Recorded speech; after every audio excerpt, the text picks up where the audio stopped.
Hey, it's Jessica Honegger, founder of the socially conscious fashion brand Noonday Collection. Welcome to the Going Scared podcast. Hey everyone, welcome back to the Going Scared podcast. I hope that you are having a great summer.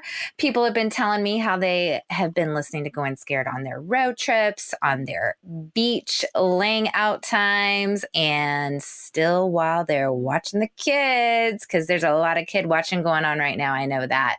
Thank you so much for tuning in. I wanted to share a review from Megan Donovan. Megan Donovan said, "This podcast is amazing with honesty, humor, and depth. Jessica delves into tons of topics with wonderful and relatable guests. I love the mix of business and life, and the theme of going scared could not be more perfect to describe the courage of taking a leap into the unknown." Thank you so much, Megan. Thanks for all of you who have left reviews. Why do I ask for reviews? Because then iTunes gives me some love, gives the podcast some love, and our podcast is bringing courage to so many people. So thank you so much for spreading the word of Going Scared and popping on over to iTunes to leave a review. All right, today's guest, super excited about it. How many of us have been through the job search process? Raise your hand. Oh my word, talk about a process that keeps you going scared. Well, Alexandra is the co-founder and president of the Muse. It's a career platform used by over 50 million people every year to find a job, learn professional skills, or advance their careers.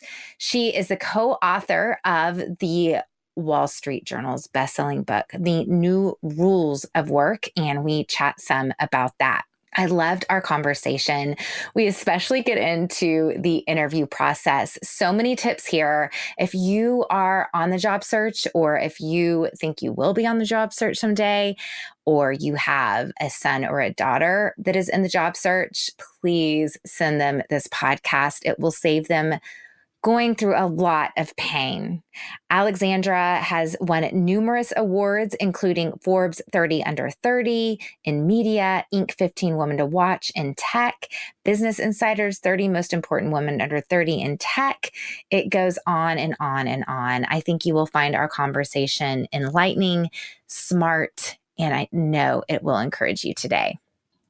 Hey, Alex, welcome to the Going Scared podcast. Hi, thanks so much. Thanks for having me. I'm really excited to talk with you today, both because I love the topic and sort of your life purpose, which is helping others to redefine work and redefine their own career paths to live a fulfilled life, or the life that we're all meant to live. And you have such an interesting background. So before we get into the Muse, tell me a little bit about your own background. Where are you from? Where do you live now? How'd you get to where you are? Yeah, happy to. So I am a classic sort of multicultural kid. My father's Greek, my mom's Belgian and Hungarian. I grew up most of my life in France, outside of Paris, and all of my extended family is in Europe. So I grew up there and came here for college and was very much shaped by sort of the cultural systems and norms in France around what is valuable to study, sort of the pressures to study certain things, the way that in the US people can be pressured to take AP classes. For me, it was very much a scientific lean, and I was good at it, and I liked it. So I sort of went down that path. But then came here for college, benefited from a liberal arts degree and background to be able to explore a lot of different things and discover what I found interesting, even most interesting, what I'd most like to work in. And ended up starting out doing a lot of international relations type work in college, my internships working for the EU and then for the State Department at the embassy in Paris. And then ended up in consulting. I was a management consultant at McKinsey outside of first couple of years after college. Learned a ton there. Learned that I love solving hard problems with smart people. That is like the one constant. And that's where I met my co-founder, Catherine, of the Muse. And so we worked together, launched this company almost, 6.5 years ago now, which is crazy. So I now live in Brooklyn, my husband, my daughter. And that is really my life. Kind of a whirlwind, meandering path to where I am today, which makes sense in retrospect, but not necessarily in the moment, which I think is true of everyone's career. You know what? It's so true. And I love your story because I have a background in midwifery and education and real estate. And now I'm the CEO of a fashion brand. And I just think that so many people today think that there is sort of a linear path to success. And there really isn't. Is, especially if you do want to get out of your comfort zone and off the trail that you maybe were given, the narrative that maybe you grew up with.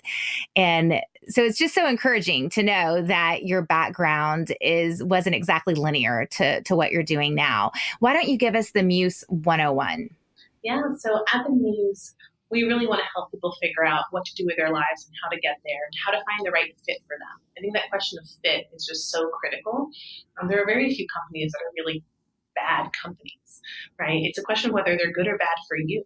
There's actually a lot of places where I personally wouldn't work, but I would recommend a specific friend. This looks like a great spot for what you value, for your style, for the interests you have. And so I think really shifting our industry and the conversation towards how do we help people find fulfillment and fit in their careers is really what drives us. So we work with hundreds of companies. We have 50 million users a year that come to our site to research companies and careers and help find next steps for them. And often we also have career coaching and jobs on the site. So really trying to have a single destination that helps benefit people in a much less judgmental way than the industry has been. It's been very judgmental and transactional, I find. You apply, there's a black hole, you don't really hear back, or companies are rated on a 1 to 5 scale. And that's not really helpful for people who are navigating a nuanced, complicated decision about your career, which is really the majority of where you spend your time. It's a huge part of your identity. It's a huge part of your week.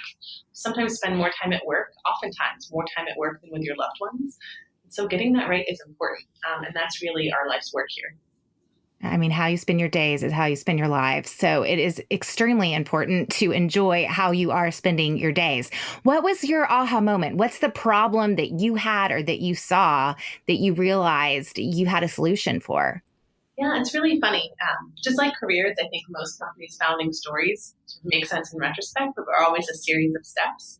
And one of the things I think that was really foundational was, so Catherine and I met at McKinsey & Company. We're management consultants. We obviously both took the job because we thought we'd like it, and we'd learn a lot there.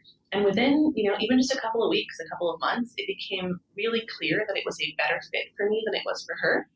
And we had a lot of conversations about that. Like, could we have known ahead of time? Did we even have the information to process and realize that? Doesn't mean she would have made a different decision necessarily, but this information and asymmetry was actually really, I think, a critical aha moment of saying, oh, wow, so many people take jobs at companies without actually knowing either what they're looking for, which is important, or whether this place will actually provide that, which is equally important. So I think that was a really big piece, and also a really foundational part of our belief that really it's not about good and bad companies, but about what's good or bad for you. I love that because I do feel like people are more looking when they're job searching for a role than they are primarily looking for the company. Do you find that to be true? And are you sort of switching that on its head? Yeah, we've seen that to be true. I think there's two types of job seekers that we've seen. Obviously, it's sort of a spectrum, but the sort of extreme is I'm going to go company first and say, where are the places I want to work? And then see if they have a role for me. Or you have, I know I want to be a product marketing manager. I know I want to be in sales. Let's see who's hiring. But either way, both end up being part of the decision that you're making. And so I think for us, it's really important to figure out how do we help get that information to people regardless of which way they like to process information. It's a privilege to be able to say, let me decide where I'd like to work, right? If you need a job next week, then of course you're going to look job first and role first. And that's totally okay. That's normal. But how can we help you also not jump the gun and take a job somewhere that's not going to be aligned with your career values and what matters to you? So let's talk a little bit more about that, about career values, because I know you write about that in your book, The New Rules of Work. And I mean, I love that because I think that if we don't know where we're going, then we just are a bit aimless. And then we wind up in a job that we don't necessarily love. And then we don't really want to start on the whole job searching process all over again. So getting clarity around your own values and really understanding the values of the companies where you're applying for is so important. And how do you help people identify those career values? Yeah, it's first part of our book, the first few chapters, really focuses a lot on that. And I think it's a process that individuals have to go through, and it's a step most people skip. They go straight to typing in a job description or a title into, a job search platform somewhere or a job board without thinking about what it is about that role that they want, what they're trying to prioritize. And it makes it harder to get it right if you don't really do the upfront work and you don't think about what it is that you want. I mean, you could have two people have the exact same resume, the exact same major, the exact same background. But if one person is prioritizing for, prestige, compensation, and stability, because that's what they value, because they have student loans, because whatever reason, those are the three things they want, and someone else is prioritizing flexibility, creativity, and autonomy, they're going to choose different roles at different companies. And I think the big mistake, both the industry and just the way we think about careers, the big mistake I've seen is saying, okay, my past or what's on paper should be dictating what I'm able to look for versus saying, let me figure out what I want and let's figure out what I can offer. And then what does that mean for what I could do next? Or what kind of company? Like two people could go into sales, but one person may optimize for higher base compensation, more guaranteed quota, and someone else might say, I want somewhere that I can travel. Those are just choices. And you do have to pick. You can't get everything. And so knowing what matters to you, I think, is really an internal process, but also one that you can get a lot of support from by doing research online, talking to other people, and figuring out what really you value. It's funny. To give one quick anecdote, I remember speaking to someone who recently graduated college, and they are thinking about what they wanted to do, and they're like, oh, I'm so excited. I think I really want to work for a startup. Great. Why do you want to work for a startup? And once we really dug in, they didn't have an answer. The reason they wanted to work for a startup is that that's what their friends were doing. That's what was cool. That's what would look, like they were doing the it thing right now in a way that maybe investment banking would have been 20, 30 years ago. But they hadn't thought about, okay, it's more likely to have less structure. It's more likely that I can sort of try lots of different roles and wear a lot of different hats, but I probably will get less training. They hadn't thought through all of that, and they were actually someone who really valued clear direction and structure. Now you can find that. I'm laughing. I'm thinking about when we were in our startup days, and I mean, I still want to write apology notes to my first hires. Talk about no structure, no career path, and no reliability. Yeah. That at this point, startups are familiar enough to so many people that you should know that's what you're signing up for. And some people will sign up knowing that's going to be one of the challenges, but that they're comfortable navigating it, and others will join and really struggle with the lack of structure.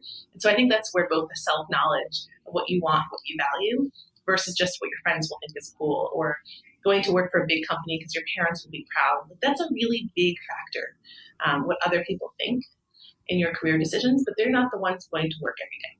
They're not the ones working.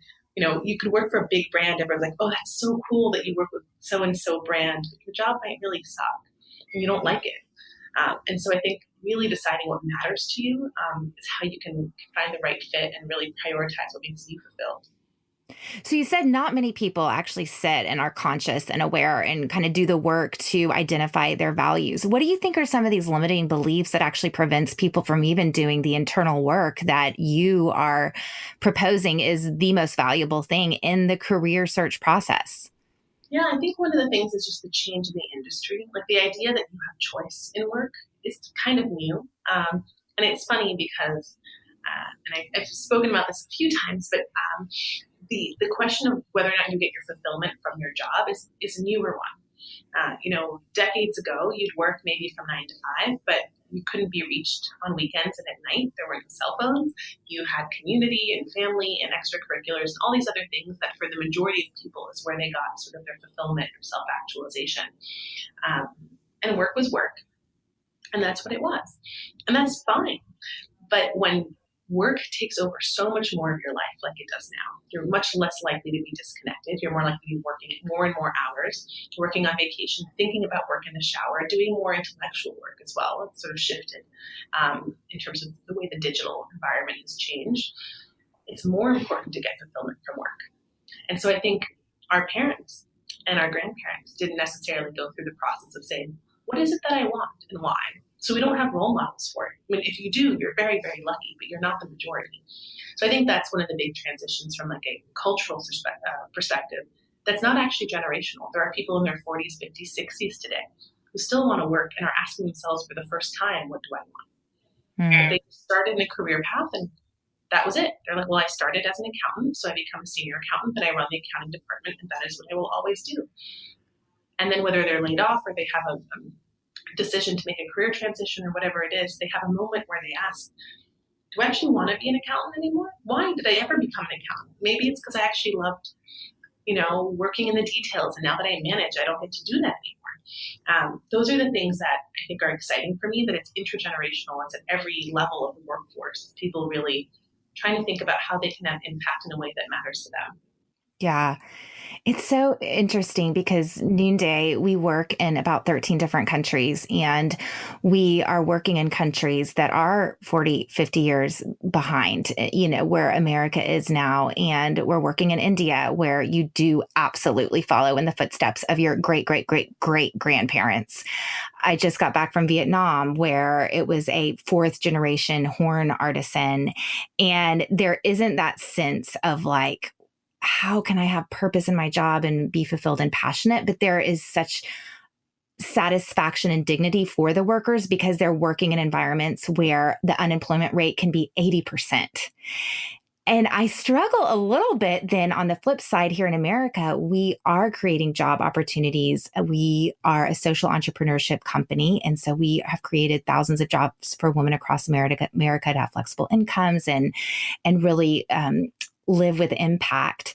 I find sometimes having this conversation with my team members at Noonday, and we talk about this idea of purpose, which our company is completely purpose driven. That's the primary reason why people really want to work at Noonday. But then I also am all about grit. And I know that you're not going to love your job every minute of every day. How do you coach people to hold this tension of finding purpose? But honestly, sometimes your days just suck at work. Yeah. Oh, absolutely. And I think what's funny is there's nothing in your life that's always good. Nothing. Maybe sleep. Sleep is always good. Sleep is always good. Like donuts, right? But they both have consequences. And I think that there's a question around shifting too far in the follow your bliss, find your passion. I actually think it does a disservice to people. Do you think that there has been a shift? Because I do sometimes feel like there is this almost perfectionistic mentality of no, there can't be a bad day at work. Yeah, I think there has been. I think it's coming back more towards the middle. I think it started with work is work, and then it went towards work should be your all-fulfilling thing. And really, it's somewhere in the middle where you should do something that fulfills you, but there will be good and bad days. There will be hard times. There's challenges that you will be glad you went through and challenges you will be not glad you went through and would avoid if you could go back in time. I think one of the most useful parallels with careers is actually thinking about finding, a life partner. And when you go out and you're dating, right, if you don't know what you're looking for, it's very hard to find them. If you're doing really superficial, I'm looking based on looks, you're going to have a lot of failed dates because that isn't actually the foundation for the majority of people of a successful relationship. It's just the first glance, just the same way that how well known a company is or how sexy their offices are is actually just a superficial first look at what an actual culture or employee experience is like. But similarly, with any relationship, there are good and bad things. There are hard things. You have to work at it. And I adore my husband, and he's not perfect. He's perfect for me, but he is not perfect. And I am not perfect either. And so I think that is a big thing when I think about careers is it's the same trade-offs. There are things whenever people decide to get married or commit to a partner that you're signing up for also their weaknesses and their gaps and their failings. But those are ones you've decided you're okay with. And the things that really matter to you, you found in them. And when you think about an employer, it's a less long-term commitment, but I think it's the same approach is actually very, very useful of saying the things that are non-negotiable for me that are really important, they have. And yeah, that might mean that they don't have this or this or this. And that's something I've signed up. I think the most important thing is if you sign up knowing. Let's talk about when you were going through that interview process. I know you are running a fastly growing company, so you're probably interviewing people, or I know you have people that are interviewing people now. I think it's interesting to think that your entire company is built on this idea of helping people find the right careers and helping companies find the right people. How has that helped you become a better president in your role as you go about hiring people for the Muse? Yeah, I mean, I still interview all the time. It's funny. I don't do it to be the final decision maker unless the person's reporting to me directly. But I love Right. meeting people who are going to join the Muse and building the relationships from the beginning. Um, I think what I have found is that having that honesty is actually really useful in conversations. Obviously, you're both trying to like impress each other to a certain degree. It's kind of again like dating, right? You're not going to be like, "Hey, this is me in my pajamas on a weekend," but I'm not going to pretend to love art if I don't. I'm not going to be like, "Yes, poetry slams are my thing," if they're not, because it kind of gets you into trouble down the line. And so for a company, when I think about a specific role, I actually had breakfast with someone this morning who I was exploring a role I'm probably going to post soon, was introduced to them. And as they described what they liked, I was able to say, you know what? It sounds like what I'm looking for is actually totally the wrong fit because it's going to be X, Y, Z. And you said you actually don't want something that's that. That's amazing. We figured that out in the first conversation. That is. Let's not waste each other's time. That being said, we both got a lot of value out of it. I can now keep an eye out for things within the Muse or outside the Muse that might be a good fit for this person where they would actually thrive. They can keep an eye out for people who might be a good fit for me and the role that I might be hiring for. But why pretend that I think the worst thing is when someone says, "Oh, this is what I'm looking for." You're like, "I can offer that." So let's give an interview 101, if you don't mind, because I definitely have been through some hard interviews with people. And I'm like, oh my gosh, your mama didn't tell you some basic things. So give us the interview 101. So there's obviously different steps of the interview, but once you've applied and you hear from a company, I think that some of the most important things are, one, to prepare, right? And make sure that you're coming in knowing what you're signing up for. So you can find out who you're interviewing with. It gives you a little bit more context. Research the company. Look at what's at least publicly available information. You need to do less of that during the early stages. You should do more of it as you continue down the path so that by the time you're in a final round, you have a really good sense of the company and the role and you can ask informed questions. I'll give you an example of something that might not be the best impression is if you're in a final round with me, for example, and ask me, "So how did you start the Muse?" Oh my gosh. It happened. Painful. Probably Painful. 3 interviews that I do. And that information is highly Googleable. All it tells me, it's not a bad question. I will answer it, of course, and I'm happy to have a conversation. I'm happy to have a conversation around it. But the interesting thing to me is what it signals is you were curious about it, but didn't do any effort, didn't do any research, you didn't take initiative. And if it's a role where that's important, I will take that into account. And it's interesting because the much better question to ask is, I was looking up how you started the company and heard that you moved to San Francisco for, the accelerator Y Combinator. That's so interesting. What was it like? Oh, that you've done the research, that you're inquisitive, and maybe it's something that you particularly care about. So I think that's where one of the things I'd say for interviewing is don't forget the prep. People think about prepping their own answers, but prepping the questions are just as important. If someone says, "Do you have any questions for me?" and the answer is no, that's not a great sign. If you have 5 different people and you say, "Yes, I've actually met with a bunch of folks that got all my questions answered," that's, that happens. It's normal. But if you don't have any questions, you have to be interviewing them as much as they are interviewing you to find that fit. And so going into it with that headspace and really believing that is important. And not being afraid to ask the questions that matter.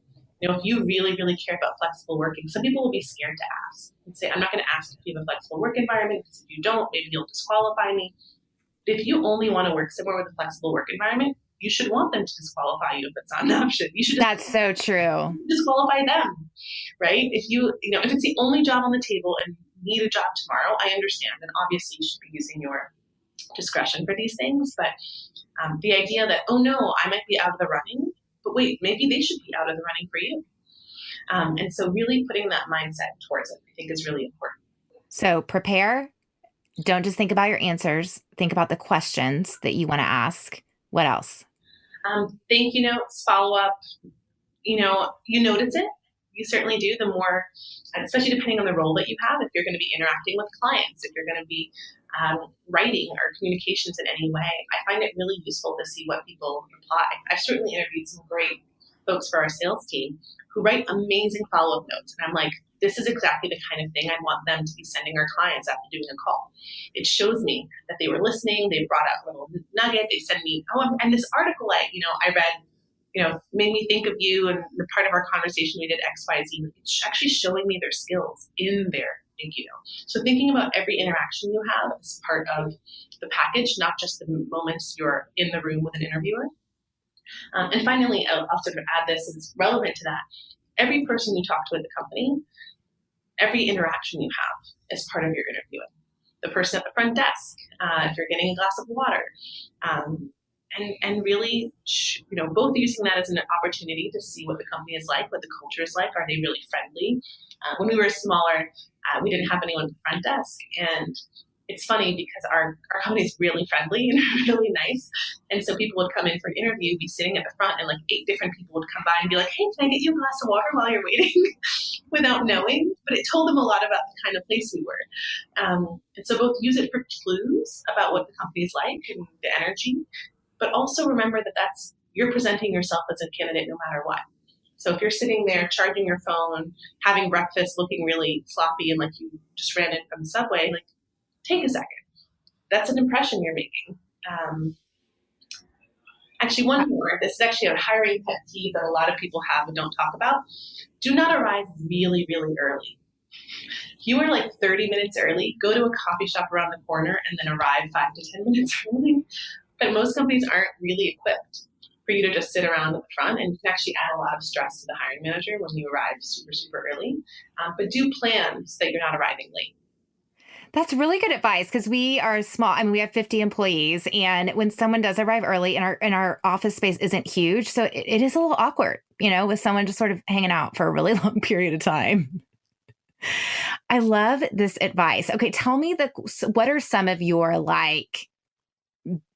favorite questions to ask in an interview? I know that it changes from role to role, but what's sort of your money question that you always ask? I think for me, I really like questions that dig into specific projects, actually. Right? Like what's a project you were really proud of, and like tell me a bit about it. I think it both tells me about what they choose, what makes them proud. Sometimes you have folks who say, I had this project and it was really challenging. And the fact that we turned it around is why I'm proud of it. Others, it's the reach it had. So it not only tells me about the work they did, but also what energizes them, which there's no right or wrong answer, but it's really helpful for me. If someone joins the team and I know they're really energized by recognition or by client impact, that actually helps me be better as a leader and a manager for them if they're reporting to me directly.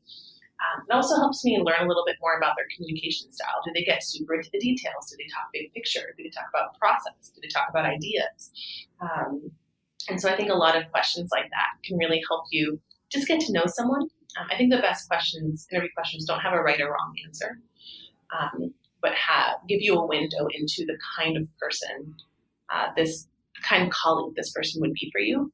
And in any team, I think you need a mix of skills. If everyone's the same, not just demographically, but also demographically, but if everyone's super idea generating sort of machine type people, well, if no one has process and execution orientation, that team's going to struggle. And so I also think about team building as a whole, about what underlying skill set might this team benefit from: data orientation, process orientation, really great EQ, interpersonal skills, whatever that may be to make the team whole. And so that is a question that lets me get to that. So let's talk a bit about networking, because you said earlier these resumes often go into a black hole, and we get hundreds of resumes for every position that we post. What is the most effective way to get your name in front of the right person? Because I think a lot of people just send their resumes out to 20 different companies in town and aren't necessarily going that extra mile to make that personal connection. Yeah, so I think it's a great question. And networking is also a word that makes a lot of people really nervous or scared. It feels like a hard thing to do if you don't do it day to day. But I think reframing it as relationship building is actually really helpful. Like, that's all it is. You're not going to meet a stranger and saying, here's my resume, please pass it on. You're trying to build authentic relationships with people that could, in now or in the future, lead to something that's beneficial for either one of you. When it comes to the actual application portion, what I usually recommend to people, and this is something for people who apply to college, you often think about your sort of safety schools, your target schools, and your reach schools, right? And you have a spread because you have things you're really excited about that you're less sure about, and so you think through. I think when it comes to applying for jobs, most people only apply to their reach. They're like, I'm going to work for Coca-Cola or like IBM. And you're like, great, maybe, but also what are the other options out there? And so when you think about the jobs you're applying to, whether it's sort of reach targets or safety or whether it's more priority, like based on your excitement level, I think it's important to have a top tier that you're willing to invest more in. You're spending more time, you're crafting a customized cover letter, you're seeing if you have connections, you're looking on LinkedIn, seeing, does anyone I know someone who works there? And then I'm asking them, I saw you were connected with John at IBM. Do you know him well enough for you to be comfortable passing on a short recommendation? I applied to XYZ role. Those are all things you can do. If you're doing them for all the jobs you're applying to, it feels overwhelming, and then you don't do it for any, which I think is the biggest mistake people make. I think it's much better to say, these are the 10 jobs I'm really excited about, or the 5, or whatever number this week or this month, and I'm going to actually write a custom cover letter. About 45-50% of hiring managers care about cover letters. It kind of sucks because you don't know. It's a 1 in 2 chance. 50-50, is the person going to read it or not? Are they going to care about it or not? But for me, there are people we have interviewed based on the strength of their cover letter alone. I know. For everyone listening, Noonday loves cover letters, please. And Muse does too. And we actually say it. We're like, please submit a cover letter so we can get to know you. We don't put it in there just for fun. We put it in there because it tells us so much about you. And it's an opportunity to stand out. And I think that's the thing with any application, there's opportunities to stand out. Sometimes it's making sure you've read all the instructions. The number of times people apply without having read the instructions and not including, it tells me a lot about your detail orientation. If there's a job that needs detail orientation, you're not even applying right. How can I count on you to do the job right? So I think there's really, where can you stand out? Did you apply the way they said, doing the things they said? Did you take an opportunity to customize the cover letter? If it's a job that you're excited about, did you check if you have connections? Do you follow the company on social, if you're on social media? It's actually one of the things I've also seen be really successful is we post via XYZ role that we're opening and someone, comments back, I just applied, I'm really excited. Our social media manager will pass that on to our hiring team. There's different moments where you have a chance to do that. And so I think it's thinking about your application holistically. And if you have a network, obviously tapping into it is really important. But I think what's hard is a lot of people just don't have the network. They don't know someone there. And that feels harder. And you have other people have this big leg up that you don't have. So don't forget that social media is a great equalizer. You can actually message someone directly. If there's a product role you're excited about, you can actually message tweet at the head of product of that company and be like, hey, I saw you're posting for XYZ, really curious how you're approaching this problem. They may or may not answer. They'll probably see it. But if they do, you now have a connection. Even better, start following them, engaging with them ahead of time, right? And then building those relationships before you need them. It's like anything else. You're not going to go to someone who's not a friend and ask for a favor, or you shouldn't. But you can ask friends for favors. That's really what networking is. Professional friends that you can both go and ask for favors, and they can say yes or no. But the impact you have on them ahead of time is the strength of the recommendation you'll get. It's so true. It's just building that relationship ahead and, I think too, people get worried that networking is all about this exchange of favors. But if you go into it with the intention of relationship, really with no strings attached, eventually you can ask a favor and you know that it's coming from the right intent. I think that's really powerful. One thing I'd also say, the mistake a lot of people make is thinking that any recommendation is a good one. If someone I don't really know asks me for a recommendation that I can't vouch for, because essentially that's what a recommendation is, saying, hey, can you vouch for me? And if they don't know you well enough to vouch for you, or if I've had people I have had poor working experiences with ask me to vouch for them, it's not a great choice. Right? You might not want that recommendation, or it might not be valuable. Now, there's a different question you can ask if you don't really know me well, saying, hey, would you be comfortable passing my application on? That's not a recommendation. That's me saying, hey, there's this person I've tweeted back and forth with a few times. I don't really know them, but they wanted to apply, just wanted to pass it on. That can help you at least get an eye on your resume for a company that maybe doesn't look at every single resume. We do, for the record. A lot of companies don't. I think the flip side is if you're like, hey, please recommend me, and they feel uncomfortable, they pass it on, but it's kind of a lukewarm recommendation, you could also be hurting your application. So being really thoughtful about, is this person actually able to vouch for me? Is that what I'm asking them to do? Or am I hurting the relationship because I'm asking too much of it? Is part of sort of this calculus, I think. It's a dance. It's a dance. It truly is. It's a dance, exactly. Okay, so your whole book is the new rules of work, obviously comparing to some sort of former rules that we used to live by. If you were to write this book in 5 or 10 years, like how do you see this landscape continuing to change? Yeah, I think as one of the things that's changing the most and continuing to change is just the options on the table are just wider and wider. You can now work in cryptocurrency. That was not a thing before. That's so insane. 10 years ago, there was no such thing as social media. Then it was an intern position. And now there are people who are at the executive level who have a decade of skills almost working on an analytical, strategic, creative role that did not exist beforehand. So I think one thing we talk about in the new rules of work is that you really need a 3 to 5 year plan, not a 10-year, 15-year, what I want to do in my entire career plan, because you cannot possibly visualize what the future options will be. If you know, I want to be a heart surgeon, it's all I want to do, amazing. That is fantastic. But it's okay if you don't know what you want to do forever. But if you know in the next 3 to 5 years, I really want to get this experience or learn this skill or be in this industry, that's sufficient, because so much is changing. And how we connect from one path to another, I think, is still being defined. You mentioned earlier working with people in other countries that have sort of different workforces. One of the things that was the biggest shift for me coming from France to the US, France is shifting now, but 15 plus years ago, is it was really linear. Like if you start in this field, your options are in this field. It is a limiting, you make a choice and you close doors. And you continue to go down that path. And the hallway has all the doors are closed, and you just keep going down the path. And I think going through college in a liberal arts background, actually being able to change my major, take different classes, was the first time I experienced choice in that real way. And what's interesting is it's both an incredible thing to have. It's also very hard. There's a paralysis of choice. It's easier to say, well, I've committed to accounting, so now what kind of accounting do I want to do and what kind of company? There's fewer questions to have to answer.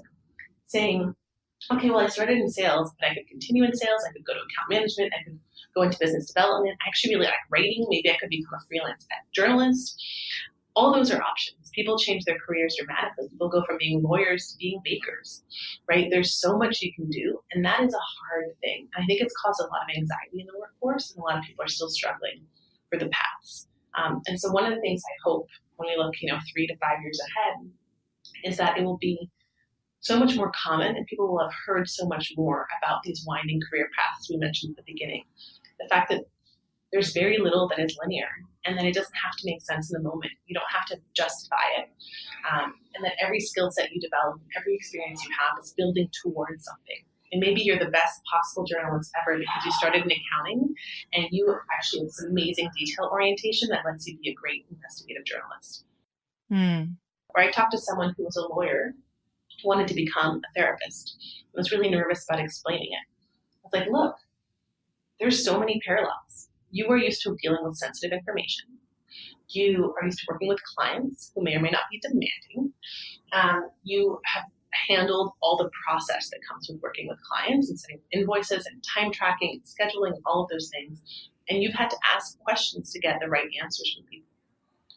There's way more overlap than you realize. And almost these transferable skills are real. I hope that people will be much more understanding of them now than they are now. Both hiring managers understanding how to apply transferable skills, but also individuals realizing what their options are. I love that. But I think that really goes back to the interview process as well, is that if you're able to sort of lift your eyes up and sort of see the meta narrative of your life, like what has been the common thread? Because guaranteed, yes, there are common threads throughout all sorts of careers, because the one consistent thing you're bringing to your different jobs is yourself. And I think being able to sort of describe that narrative is really powerful in an interview process. On that note, I am curious, it used to be like red flags, they've changed jobs every year. What do you consider the red flag now? How often are people changing jobs? What's your sort of tolerance level for that? Yeah, I think part of it depends what industry you're in, what function, right? You see a lot more change for people who are in startups where maybe it's the company that no longer exists rather than them leaving the company. But I do think for me, it's more about patterns, right? If they spent 9 months somewhere and then they were somewhere for a few years, then it wasn't the right fit for whatever reason. If I see 9 months, 8 months, 6 months, is it that they're not good at their job? Is it that they keep picking the wrong place and don't know what they're looking for? What's happening here? It doesn't mean I won't necessarily interview if the skill set is right, but it's a flag to dig into. And some people are good about proactively talking through it. Like I know I've jumped to a couple different roles. There's a series of circumstances here that, you can talk through it. But sometimes it's an indicator that this person has performance issues. And if you don't address it, that may be the underlying impression you're giving on your resume. I think I've also seen people not know how to sort of bridge the gap between different things. So, for example, if they freelance and took a bunch of different projects and it looks really fragmented, but if it's really freelance, you can say, for the past 2.5 years I've freelanced, here's examples of clients and projects. Versus I bounced around 3 months at this company, 2 months at this company. So I think some of it is also framing, but that would be one of the red flags is the pattern. What patterns are you showing that might not be indicating what you want them to, and are you addressing them? So job searching obviously is a nerve-wracking process. It can be. We can all reframe it to really think about it as such an opportunity and the opportunity to discover really what you're created to do in the world. But I find it is a time of a lot of fear. What are some of the fears that you see are most common in your users, and how do you help them move through those? I think the first one is not knowing what they want to do, actually. It's that first step. The number of times I hear, I want to leave what I'm doing, but I don't know what I want to do next. That fear that either you won't figure it out or that you're going to be stuck doing what you're doing, I think is a very real and palpable one. And what we recommend on sort of the Muse and the articles that we have, and also in the book, The New Rules of Work, is really sort of taking control, at least of having a process and a next step. So if you don't know what you want to do next, it's taking the time to think about your career values. If you have your career values, so you're not sure what job fits them, it's having informational interviews with people for things you find interesting. I remember when I was still at McKinsey, I was a consultant. I was thinking about 2 years in, all my friends were leaving because it's a 2-year program. I had been offered to stay on for a third year. And I liked it, but I felt like maybe I had this FOMO, right? Like, should I be leaving? Everyone else is leaving. And I decided to do a bunch of informational interviews. And I had conversations with a bunch of folks. One of them I remember was a brand manager, a well-known consumer goods company. And her job sounded so sexy. And I asked her about her role, and she's like, yeah, I need to change the shade of red on a t-shirt. I have to get 20 sign-offs. And I was like, oh, got it. This is not for me. And it was just this really clarifying moment that things that sound cool from the outside all have their good and bad. And that was a bad I was not willing to compromise. And so I think that's one of the big things I push people, and we push people, is not just take the outside glossy look, but to actually learn a little bit more about what it's about. The other fear, I think, is just when you're interviewing, it's fear of rejection. And that's hard. I think that's just, unfortunately, resilience and grit is something you need to develop over the course of your life. And some people are forced to develop it sooner.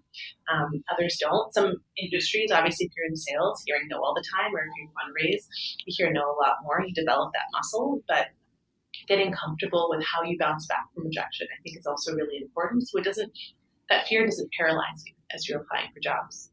Yeah. And I think that for someone walking into an interview that's already fearful of rejection, I mean, you feel that energy, it's important to really set your mind on what's possible instead of already counting yourself out in a way. Yeah. So what about you? This podcast is all about going scared, entrepreneur, new author. How are you continuing to live on your growth edge? I think one of the pros and cons of being an entrepreneur is you don't have a choice. You are pushed to that edge. You cannot get comfortable. That is not an option set on the table. I joke, my co-founder Catherine and I have joked since the early days that our job is to grow faster than the company. And when the company's growing fast, then we got to grow even faster. And so some of that is investing in yourself, taking the time, making sure you're self-aware, asking for feedback, processing and building from that feedback. We do 360 reviews at the Muse twice a year, and Catherine and I get reviews as well. And we get reviews from our peers and from our direct reports, our executive team, but we also do a company-wide survey since our performance and our style impacts every single person here. And some of that, it's amazing to read and be like, great, I'm so glad I'm killing it here. And then other stuff, you're like, ooh, yeah, they're right. I really need to work on that. I think that helps make sure that you have a mirror that's sort of showing you some of the things that are impacting others. I also encourage a lot of entrepreneurs to get a coach or to think about coaching. I think it's done much more often than it's talked about. Executives in general and entrepreneurs in particular, where just like anything else, elite athletes have coaches. They sometimes have food, sports, and mental coaches, all separate people that are helping them be at their peak performance. And when you were trying to do elite performance in the business world, not having someone else be there to help you grow, particularly when you don't have a real boss. Obviously, we're accountable to our board and our investors. We're accountable to our team in a very serious way, accountable to our users and our partners and our clients. There's no one who's sitting me down and saying, Alex, these are your goals this month. Like, here's some feedback for you. Like, you don't get that when you're an entrepreneur. And so making sure that you create the places for you to hear what you might need to work on and then get support in growing there, I think has been the best thing that I've done to make sure that I keep growing and being the best leader that I can be. I love that. I love that comparison with just an athletic coach. Yeah. Like there's no athlete that doesn't have a coach. So why shouldn't an entrepreneur have a coach as well? And, I think sometimes when you're starting out, maybe you're scrappy and there's not a lot of money on the table. I think you can really go out and create coaching for yourself too. I mean, we've been able to hire an executive coach recently and it is next level, but it can be really expensive. And I just want to encourage listeners to go get the help that you need. You can form your own brain trust. It doesn't have to be paid. And by the way, Alex, you are, like the most amazing career coach. I'm so excited about all of the information that you just gave. So much value. I can't imagine how much value you are offering via your website and your articles. If I got so much out of a 45-minute podcast. So how can we come and make you a part of our brain trust? Where can we find you? Yeah, absolutely. So I'm on Twitter at ACAB, ACAB. I'm relatively active there, and themuse.com or at the Muse on Twitter. We have, over 10,000 articles covering all sorts of topics. So if you have a career question, themuse.com/advice is where I would start and search there. We have, questions on how to deal with your manager, how to manage for the first time, how to negotiate a raise, how to prepare for a performance review, how to give feedback and receive feedback. We have a whole community and discussion section we've recently launched where you can actually ask questions and hear from the community as well as our experts for things like productivity or being stuck in a rut. So knowing that there's all those free resources. And then obviously the book, The New Rules of Work, for those people who especially like a little bit more time to process and a bit more of a sort of taking you by the hand and going from A to Z. We do have these 10,000 articles on the website, but you sort of have to pick and choose and make your journey. In the book, we really go from part 1, how to figure out what you want, part 2, how to get it, interview, cover letter, all of that good stuff, negotiation, and then part 3 is once you have the job, some of the good foundationals for making sure you're successful. So those are all options. And otherwise, I think you're right. What you said before about, peer mentorship, online resources. There's a lot out there. It's an amazing world we live in with the access to information that we have. And so knowing that you are not alone in your career and your struggles, you are not the first person to go through what you're going through, and you will not be the last. And there's a solution to it. The worst thing you can do is just stay stuck. I love that. Absolutely. And we are all about getting out of our comfort zones and moving towards a life of purpose by leaving comfort and going scared. So this has been awesome. Thanks so much for joining us today, Alex. Thank you. That was such a great conversation. I loved how we ended and how Alex just reminded everyone that none of us are alone. No one's alone. I know that we can feel alone, but I want you to know that that is a lie. There are people out there who want to show up for you, who want to help you. It just sometimes takes reaching out and asking for help. My recommendation to you is to go and find the help that you need, whether it's online, whether it's, I loved her peer counseling recommendation, lunch and learns. Go find the information, the connections, and the people that you need. If you don't have something right now, it doesn't mean you're not going to have it even a week from now. Go do that thing that you need to do. Thanks again for tuning in on today's episode. Find me over on Instagram. Tell me what you learned, and I will see you back next week.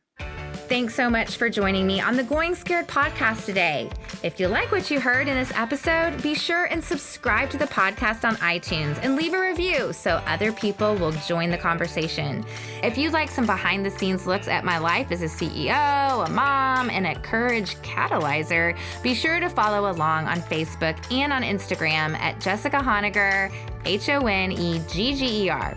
Until next time, let's take each other by the hand and keep going scared.